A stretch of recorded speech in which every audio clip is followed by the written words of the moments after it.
여러분 안녕하세요. 자, 우리가 운영체제를 진행을 하고 있고요.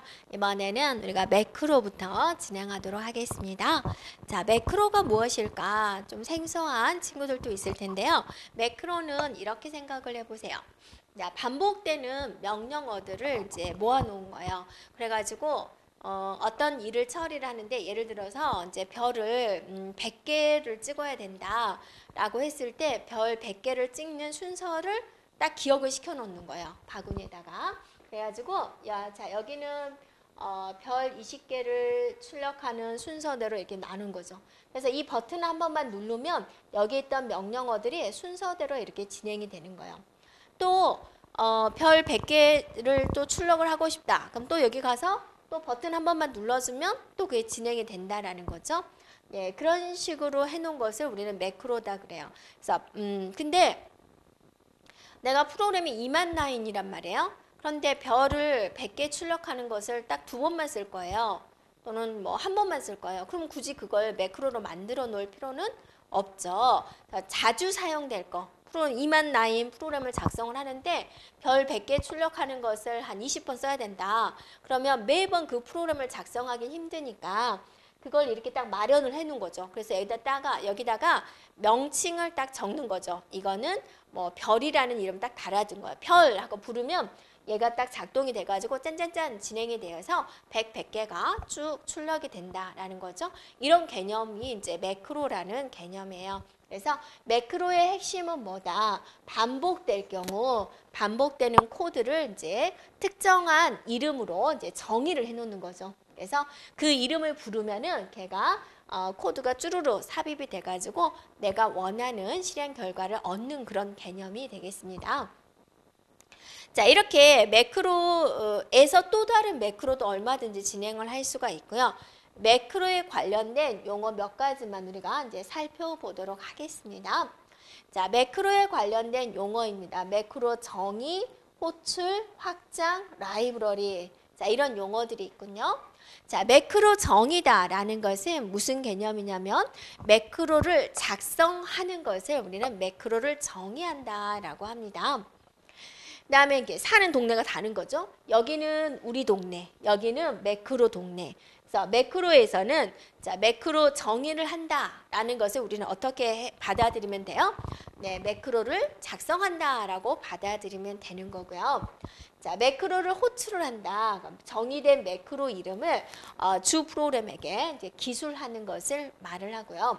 주 프로그램이죠. 그러니까 이건 뭐냐면 이게 내가 별이다라는 명칭을 붙였어요. 근데 이제 2만 라인 프로그램을 작성을 하다가 별들을 100개 출력하는 프로그램 필요한데 그럼 여기다 뭐라는 거야? 별이라고 부르는 거죠. 이게 주 프로그램이잖아요. 이게 이제 매크로잖아요. 그래서 매크로 호출이다. 호출하는 거예요. 주 프로그램에서 이 이름을 기술 쓴 거죠. 쓸 별이라고 기술하는 것. 그것을 우리는 이제 매크로 호출하는 거죠. 그럼 얘 별 호출해가지고 프로그램 실행하고 자신이 복귀를 하게 된다는 거죠. 매크로 확장이다. 매크로 코드를 이제 삽입하는 그런 개념이 되고요. 매크로 라이브러리다. 자, 여러분 라이브러리 어디서 들어보지 않았나요? 네, 윈도우를 쓰는 학생들은 라이브러리가 이제 많이 봤죠. 문서 라이브러리. 그죠? 사진 라이브러리 이런 식으로 특정한 것들을 모아놓은 것을 우리는 라이브러리다라고 합니다. 그래서 매크로 라이브러리다. 그럼 뭐예요? 네, 매크로를 모아놓은 네, 라이브러리를 매크로 라이브러리다라고 하겠죠. 네. 자, 이렇게 매크로에 관련된 네, 용어들을 우리가 한번 살펴보았고요. 자, 매크로 프로세스에 대한 처리 과정을 우리가 한번 살펴보도록 하겠습니다. 어떤 순서대로 진행이 될까라는 거죠. 자, 매크로 정의, 정의에 대한 인식, 정의에 대한 저장, 호출에 대한 인식, 확장과 인수 치환. 자, 이 과정에 의해서 이제 처리가 된다라는 거죠. 매크로 정의 인식이다라는 것은 매크로를 정의하겠다라는 게 우리가 앞에서 이제 용어에서 뭐였어요? 매크로를 작성하는 것을 말을 했죠. 네, 그래서 매크로 작성에 대한 매크로 시작을 알리는 매크로 명령을 인식하는 것이다 라는 거고, 매크로 정의 저장이다. 매크로를 이렇게 만든 것을 저장을 해야 되겠죠. 그럼 저장하려면 뭐가 필요하죠? 이름이 필요하죠. 그다음에 그 매크로 이름, 매크로 내용을 매크로 테이블에 이제 저장을 한다라는 거죠. 그다음 이제 매크로 호출 인식입니다. 그래서 매크로 호출을 인식하는 것이다라는 거고, 매크로 확장과 인수 치환입니다. 주 프로그램의 매크로 이름 위치에 매크로 내용, 인수를 치환해서 확장된 원시 프로그램을 만든다라고 그랬습니다. 자, 인수라는 개념이 있죠. 인수는 뭘까요? 자, 예를 들어서 내가 삼각형의 면적을 구하는 것이다. 그럼 삼각형의 면적 구할 때 밑변과 높이가 필요하겠죠. 네. 밑변과 높이를 얼마를 할까요? 10하고 9로 할까요? 네. 그래서 삼각형이라는 매크로는 A하고 B를 받아들여 가지고 S는 A 곱하기 B 나누기 2를 하는 거다라는 이제 매크로가 있다 그거죠. 내가 주 프로그램에서 삼각형이라는 매크로가 필요하다. 그럼 값을 얼마를 넘겨줄까? 10하고 6을 넘겨줄까요? 이걸 뭐라 그래요? 인수라고 한다 그러죠. 인수가 필요한 경우 인수를 치환해서 확장된 원시 프로그램을 만듭니다. 자, 그런데 우리가 이제 매크로랑 비슷한 게 뭐가 있냐면 부 프로그램이라고 있어요. 얘는 뭐냐면 둘 다 반복되는 명령어를 처리하는 개념이에요. 부 프로그램도 마찬가지죠. 어떤 특정한 일을 처리하는 것을 부 프로그램을 하는데, 얘가 작성을 할 때는 매크로로 작성하고 부 프로그램을 작성을 하는데 좀 비교를 해볼게요. 네. 자, 매크로다 부 프로그램이다. 공통점은 뭐라고요? 네. 중복되는 부분을 별도로 작성을 해서 사용을 합니다. 여기는 이제 동일하다라는 거죠. 네, 매크로는 번역을 할 때 호출한 곳에 매크로가 실제로 삽입이 돼요. 그 코드가. 자, 어떤 개념이냐면, 자, 2만 라인 프로그램을 작성을 하는데 작성하다가 삼각형 불러요. 그럼 삼각형에 대한 코드가 이 안으로 들어와요. 또 그 다음 프로그램 실행이 되고 그럼 삼각형에 관련된 프로그램이 이 안으로 들어오는 거죠. 그럼 프로그램의 길이가 어때요? 이만큼 늘어나게 되는 거죠. 대신 프로그램은 그냥 위에서부터 아래로 쭉 진행하면 되는 거예요. 이게 매크로에 대한 개념이에요. 그래서 실제로 그 위치에 코드가 삽입이 되어서 프로그램이 확장돼요. 원래는 프로그램 이만큼이었는데 매크로가 들어오니까 어때요? 크기가 이만큼 늘어났죠. 네, 프로그램이 확장되었다. 그렇게 말을 하고 있습니다. 그러면 부 프로그램은 어쩔까? 부 프로그램은요. 프로그램 작성을 하다가 삼각형이 필요하다. 그러면 콜 부릅니다. 삼각형 이런 식으로. 그러면 위치가 삼각형이란 부 프로그램 별도로 있어요. 삼각형에 갔다가 일이 다시 복귀를 하게 되는 거죠. 그래서 또 프로그램 이렇게 진행을 하게 됩니다. 그래서 이동이 되는 거, 위치가 이동이 돼요. 제어권이 여기 있던 명령어 실행이 이쪽으로 이동했다가 종료가 되면 다시 주 프로그램 온 거죠. 주 프로그램, 부 프로그램입니다. 이제 진행을 하다가 부 프로그램 갔다가 끝나면 다시 복귀를 해서 이렇게 진행하는 그런 개념이 되겠습니다. 네, 그래서 매크로와 부 프로그램을 여러분이 기억을 해주면 됩니다. 차이점. 그래서 매크로는 프로그램 길이가 어때요? 커졌어요. 그죠? 그런데 제어는 위에서 아래로 그대로 진행이 된다라는 겁니다. 그래서 프로그램이 연속적으로 실행되는 그런 개념이 되는 것이고, 그 다음에 이제 부 프로그램은 어때요? 프로그램의 길이는 상관이 없죠. 근데 제어권이 이게 부 프로그램을 갔다가 다시 주 프로그램으로 옵니다라는 거죠. 실행 시간은 약간 느리다. 왜냐하면 다른 데로 갔다가 와야 되잖아요. 갔다가 오기 때문에 얘보다는 이제 실행 시간은 더 느리다라는 개념이 됩니다. 자, 여기까지 우리가 이제 살펴봤고요. 이제 그 다음에는 우리가 이제 프로세스에 대해서 한번 살펴보도록 하겠습니다. 자, 프로세스에 대한 부분은요, 이제 조금 이해가 필요한 부분이 되겠고요. 시험 문제도 좀 어렵게 나오는 그런 부분이 됩니다. 일단은 프로세스인데 우리가 프로세스가 뭐지? 라는 생각이 들죠. 용어가 계속 새로운 게 나오죠. 자, 프로세스는 뭐냐면 여러분 컴퓨터 속에는 많은 프로그램들이 있어요. 그죠? 그런데 현재 실행되고 있는 프로그램, 그거를 이제 프로세스라는 걸 씁니다. 그러니까 살아있는 프로그램, 뭐 활동하고 있는 프로그램, 그렇게도 말을 해요.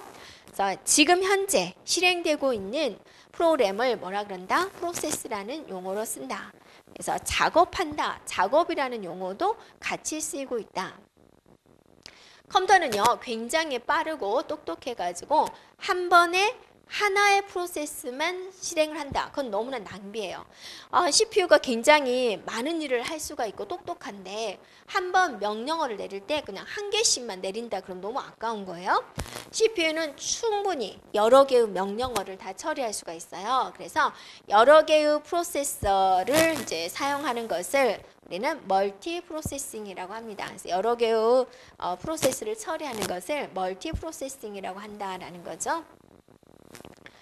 네, 그래서 여러분이 이제 보면은 프로세스란 개념은 결론은 프로그램인데 프로그램 중에서도 현재 실행 중인 프로그램이다. 프로그램을 실행을 하려면 메모리로 올라와야 된다라고 그랬죠. 그래서 현재 메모리 상에서 실행되고 있는 작업의 단위를 말을 하고 있습니다. 네, 실제로 여러 개의 프로세스가 메모리 상에서 실행이 되고 있습니다. 자, 프로세스에 대한 개념 이해했나요? 네, 됐죠? 이제 넘어갑니다. 네, 프로세스에 대한 상태 전인데요. 이거는 뭐냐면 메모리 상에서 이제 프로세스가 있어요. 그런데 CPU가 여러 개의 프로세스를 진행을 하고 있는데 어떤 순간에는 CPU가 어때요? 하나의 프로세스에게 할당이 되겠죠. 그 순서를 나타내는 것을 말을 합니다. 그래서 현재 내가 실행 중인 프로그램을 프로세스라고 하는데 항상 내가 실행 중인 건 아니죠. 대기할 때도 있을 것이고 이제 여러 가지 상황이 있겠죠. 그것에 대한 것을 말을 하는데요. 이거는 정말로 중요해요. 일단은 프로세스는 세 가지 상태가 있어요. 준비 상태, 실행 상태, 대기 상태. 이게 뭘까라는 걸 일단 우리가 익혀보도록 할게요. 준비다라는 것은 뭐냐면 준비하는 거예요. 우리 달리기 할 때도 준비 그러죠. 그러니까 메모리 상에서 기다리고 있는 거예요. 기다리고 대기 상태, 줄 서 있는 거예요. 자, A라는 프로세서, B라는 프로세스, D, A, B, C, D 프로세스가 이렇게 다음은 내 차례야 라고 이렇게 기다리고 있는 상태. 그게 준비입니다. 내가 CPU 써야 되는데 라고 줄 서 있는 게 뭐라고요? 대기한다라는 거죠. 대기. 그래서 그럼 누구를 먼저 선택을 할까 그냥. 그거는 이제 정책에 따라 다르죠. 그냥 줄 선 순서대로 아니면 뭐 처리할 게 짧은 순서대로 여러 가지 방법이 있겠죠. 그래서 그 나름대로 CPU가 가지고 있는 스케줄링 정책이라는 게 있어요. 그래서 그 정책에 따라서 CPU를 이제 할당을 받게 됩니다. 됐죠? 자, 준비를 했어요. 드디어 CPU를 차지했어요. CPU를 차지한 거. 네, 그게 이제 실행 상태다라고 이야기를 합니다. 줄 서 있다가 CPU한테 선택이 돼가지고 드디어 실행이 됐군요. 이게 이제 실행 상태다라고 하는데 실행을 잘 하다가 대기 상태로 빠질 때가 있어요. 좀 여러분이 준비하고 대기를 좀 헷갈려 할 수도 있어요. 대기라는 것은 이제 뭐냐면 프로그램 열심히 실행을 하는데 프로그램 코드가 뭐가 있냐면 키보드로부터 100개의 데이터를 입력받아서 그거 100개에 대한 합을 구하세요 라는 이제 코드가 있다라고 가정을 해요. 그럼 100개를 입력받아야 될 거 아니에요. 그럼 사용자가 100개 입력할 동안에 CPU는 어때요? 뭘 해야 되나요? 가만히 있어야 되나요? 네, 너무 낭비잖아요. 10억 분의 1초로 차차라 명령을 수령하고 있고 여기 대기자들은 준비자들은 어때요? 얼마나 많습니까? 그래서 너 그럼 100개 입력할 동안에 이리 가라는 거예요. 이게 대기예요. 그래서 입출력이 필요할 때 어디에 줄 서 있어요? 대기에 가서 입력 받아라는 거죠. 그동안에 CPU는 어때요? 그 다음 사람을 처리하겠다라는 겁니다. 그래서 이게 이제 한번 출제된 적이 있죠. 입출력이 필요할 경우 무슨 상태다? 대기 상태가 된다라는 거죠. 그 다음에 이제 200개의 데이터를 모두 입력이 됐어요. 그럼 어찌해야 돼요? 다시 줄 서요. 준비 상태로 가서 다시 줄을 서게 됩니다. 그래서 현재 프로세스가 가지고 있는 상태는 이렇게 세 가지로 볼 수 있어요. 준비 상태, 실행 상태, 대기 상태, 준비, 실행, 대기 이렇게 이제 쭉 볼 수가 있습니다. 되었나요? 네. 그러면 이제 일단은 세 가지 준비 상태를 알았고 각각의 단계로 넘어갈 때 또 여러 가지 용어를 붙였어요. 자, 준비해서 실행으로 갈 때 이걸 뭐라 그러냐? 디스패치라고 그래요. 이것도 기억을 합니다. 준비 상태에서 CPU 할당을 받아서 이렇게 넘어갔다 그거죠. 그걸 뭐라 그런다? 디스패치라고 한다라는 거죠. 네. 자, 실행에 있다가 입출력에 대한 요건이 충족을 해야 돼요. 그러면 이제 그걸 대기라고 그랬죠. 용어상으로 실행에서 대기로 가는 것을 블럭이다라고 이야기를 하고 있습니다.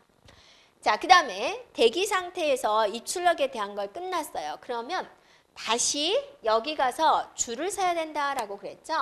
대기에서 준비로 가는 그걸 뭐죠? 깨어났다, wake up이라고 합니다. 됐나요?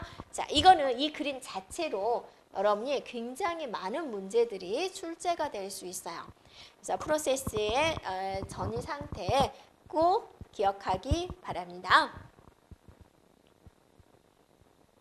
자, 그 다음에 이제 또 용어상으로 프로세스 제어 블럭을 볼게요.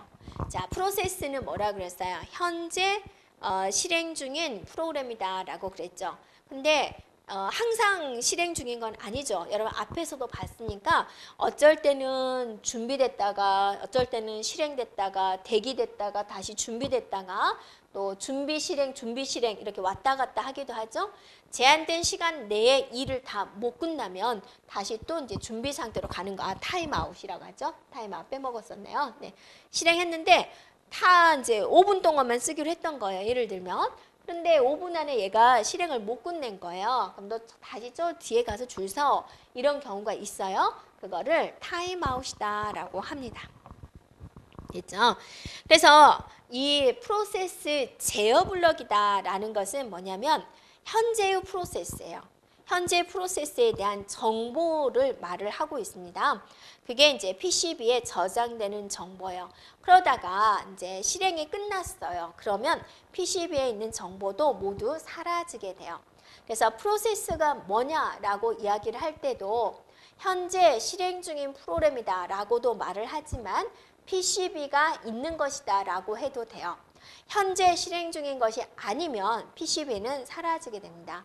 그래서 PCB에 저장되는 정보는 무엇일까라고 살펴볼 건데 각 프로세스가 생성이 되면 당연히 PCB 정보가 생성이 되고요. 프로그램이 종료가 되면 PCB는 다시 제거가 됩니다. 자, PCB에는 어떤 내용들이 저장이 될까 굉장히 많아요. 이렇게요. 근데 이제 이게 또 시험 문제 나오는 거죠. PCB에 저장되는 정보가 아닌 것은. 그래서 절대로 공부가 쉽지 않습니다. 네, 만만치 않죠. 네, 그래서 여러분이 힘든 과정도 저도 다 알고 있고요. 네, 그래서 자, 그래서 좋은 교사라는 책이 있더라고요. 좋은 교사라는 책에서 쉬운 내용을 쉽게 설명한다.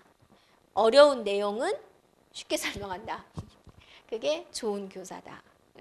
네. 자, 그러려고 노력하겠습니다. 네. 자, PCB에 저장되는 정보 한번 제가 읽어볼게요. 이런 교재에 있는데요. 프로세스의 현재 상태, 실행 상태냐, 준비 상태냐, 대기 상태냐라는 거. 그 다음에 프로세스의 고유 식별자, 프로세스의 고유 번호. 여러 개의 프로세스가 이제 동시에 실행되는 경우도 있겠죠. 그럴 때 어때요? PCB에 이름이 있어야 되겠죠. 네, 식별 번호. 그 다음에 스케줄 및 프로세스의 우선순위. 그죠? 네, 스케줄 정보. 프로세스가 여러 개가 실행이 될 때 너는 우선순위 몇 번이다 라는 거. 네, CPU의 레지스터의 정보. 레지스터, 이제 우리가 앞에서 레지스터가 뭐였어요? 네, 이제 잠시 기억하는 역할을 해주는 거죠. 그래서 프로그램 카운터 하면 어때요? 다음에 실행할 명령어의 번지를 기억하는 거죠. 그 다음에 누산기, 연산의 결과를 일시적으로 기억하는 레지스터. 그 다음에 인덱스 레지스터가 있었다. 그 그다음에 각종 자원에 대한 포인터, 프로세스가 위치에 대한 메모리에 대한 포인터, 어디 있냐 그거죠. 자, 그 다음에 주격 장치에 관리되는 정보, 그 다음에 입출력 상태에 대한 정보, 계정 정보, 이런 것들을 이제 PCB에 저장을 하고 있다라는 겁니다. 네. 자, 그 다음에 이제 우리가 스레드라는 개념을 볼 건데, 쓰레기 아니고 스레드. 스레드는 뭐냐면 이렇게 생각해 보세요, 여러분요. 자, 이게 이제 내가 처리해야 될 프로그램이에요.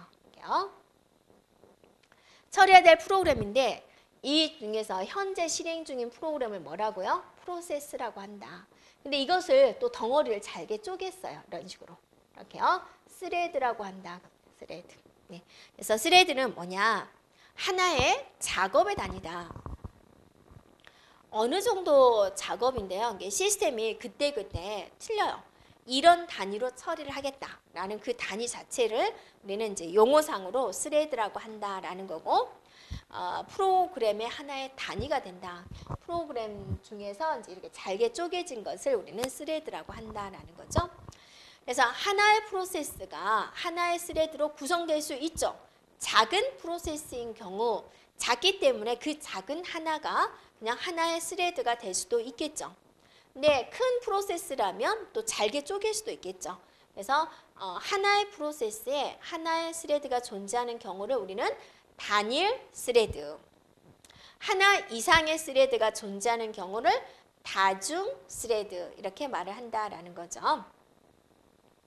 그래서 다중 스레드, 단일 스레드를 한번 보면 여러분 이제 거기에 있는데, 저는 여기서 다중 스레드에 대해서 한번 그림을 그려보도록 하겠습니다. 자, 우리가 이제 여기에 스택이다라는 게 있고요. 레지스터가 있습니다. 레지스터. 네. 그 다음에 이제 힘 영역, 그 다음에 정적, 코드. 자, 이렇게 있군요. 그래서 여러분이 각각의 스레드가 여기는 공유하는 영역이에요. 공유. 네. 그리고 여기 이제 스택이 있고 또 스택이 있고 또 스택이 있고, 네, 스택, 레지스터. 이거는 고유의 영역이에요. 고유 영역. 그래서 영역이 두 가지가 있어요. 고유한 영역이 있고 공유하는 영역이 있어요. 네, 됐나요? 그러니까 우리가 이제 어떤 기숙사에 딱 들어가면 룸이 있고, 룸에서 개별적인 화장실이 있고, 바깥에는 이제 공용하는 샤워실 같은 게 있죠. 그래서 공유하는 영역, 각자 가지고 있는 영역, 이렇게 있습니다. 여기서 중요한 것은 바로 고유한 영역이에요. 각각의 스레드는 각자 레지스터와 각자 스택을 소유를 하게 됩니다. 됐죠? 그건 꼭 기억을 하세요. 그러면 여러분이 뭐 하려고 스레드를 나눴나요? 그냥 통째로 수행을 하지 라는 생각이 들죠. 그래서 이렇게 잘게 쪼개는 이유는 뭐냐? 항상 잘게 쪼개는 이유는 뭐냐면 병행성을 증진하기 위한 거예요. 그러니까 같이 처리하기 위한 거죠. 큰 덩어리는 같이 처리하기 힘들잖아요. 근데 이렇게 잘게 쪼개 놓으면은 같이 처리할 수가 있어요. 그래서 병행성을 증진하기 위한 거고, 기억 장소에 대한 낭비가 줄어듭니다. 예를 들어서 그냥 막 실행을 하다가 기억 장소가 이만큼밖에 안 남았어요. 다 찼어요. 이렇게. 네. 그 다음에 여기가 또 남아있어요. 이만큼. 근데 이 통째로 들어갈 수 있는 공간은 없지만 이렇게 잘게 쪼개 놓으면 이 잘게 쪼개 놓은 덩어리가 들어올 수 있는 공간이 있는 거예요. 그래서 활용을 할 수가 있어요. 기억 장소를. 자, 그런 개념이에요. 기억 장소에 대한 낭비가 줄어든다. 그래서 이런 비어있는 틈을 다 해고 들어와서 실행을 하니까 어때요? 운영체제에 대한 성능은 개선되었다라고 이야기를 하고, 자, 자신만의 스택과 레지스터를 갖습니다. 고유한 영역인 스택과 레지스터를 갖는다라는 거죠. 됐죠? 이게 이제 스레드에 대한 개념인데, 우리가 이제 문맥 교환이라는 용어도 한번 볼게요. 교환을 한다라는 거죠.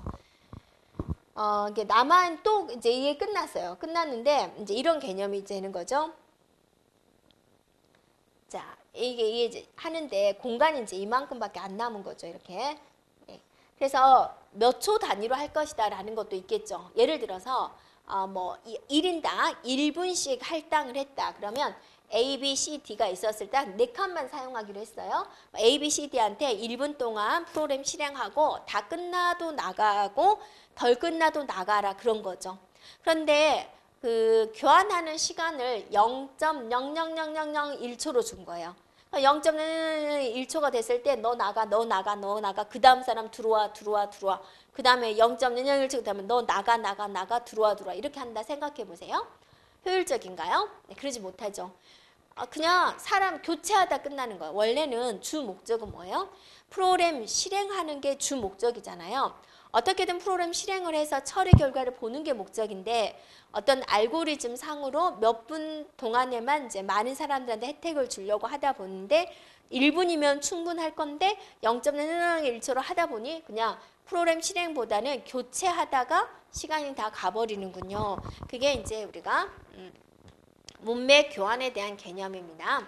네, 문맥 교환이란 그 자체가 뭐예요?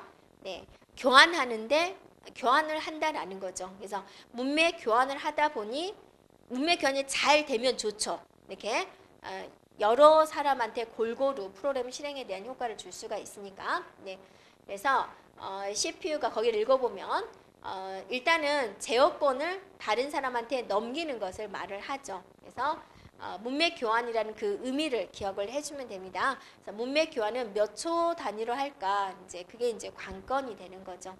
실행하고 있는 프로그램 또는 프로세스를 교환을 하는 것이다. 실행에 이용되는 프로그램 카운터, 다음에 실행할 명령어를 기억하는 프로그램 카운터가 되죠. 또 스택 포인터, 자료 구조 쪽에 나오는 스택 포인터, 레지스터 이런 내용을 넣어두고 실행에 필요한 이제 프로세스 정보를 보존을 해서 다음 실행을 시작할 때 이러한 정보를 이용할 수 있게 한다라는 게 이제 문맥 교환이 된다라는 겁니다. 되었나요? 네. 자, 그래서 용어 한번 기억을 해주면 되겠습니다. 네. 자, 여기까지 진행하도록 하겠습니다. 여러분 수고하셨습니다.